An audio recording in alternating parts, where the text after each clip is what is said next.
ভয়ঙ্কর একাদশ নিয়ে স্পেনের বিপক্ষে মাঠে নামছে আর্জেন্টিনা। মেসি, আলভারেজরা থাকবেন একাদশে, তার সাথে আক্রমণ ভাগে থাকবেন কারা, ডিফেন্সেও কারা থাকবেন দলে, ফুলব্যাকে থাকবেন কারা, স্ক্যালোনি কেমন ফরমেশন নিয়ে মাঠে নামবে আর্জেন্টিনা দল নিয়ে, সব মিলিয়ে স্পেনের বিপক্ষে কেমন হতে পারে আর্জেন্টিনার একাদশ তা নিয়ে থাকছে প্রতিবেদন।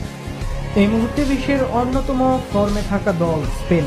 ইউরোপ চ্যাম্পিয়ন স্কোয়াডও বেশ শক্তিশালী। সেই স্পেনের বিপক্ষে এবার কঠিন পরীক্ষা থাকবে আর্জেন্টিনার।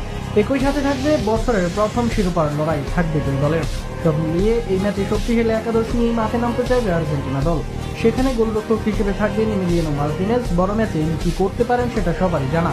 এর বাইরে স্পেনের শক্তিশালী আক্রমণ ভাগের সামনে এমির দিকেই চেয়ে থাকবে আর্জেন্টিনা দল।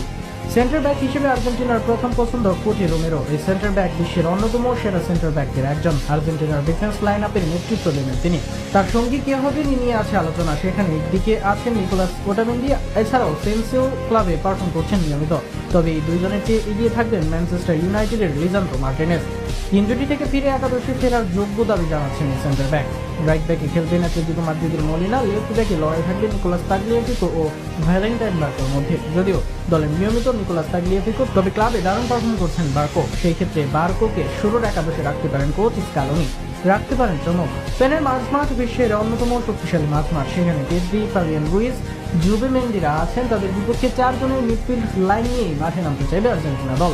এই ক্ষেত্রে এনজো ফার্নান্দেজ ও অ্যালেক্সিস ম্যাকঅ্যালিস্টার দলে থাকবেন। হোল্ডিং মিডফিল্ডার হিসেবে তাদের ভূমিকা থাকবে। অপরদিকে আক্রমণ ও ডিফেন্সের ভারসাম্য আনতে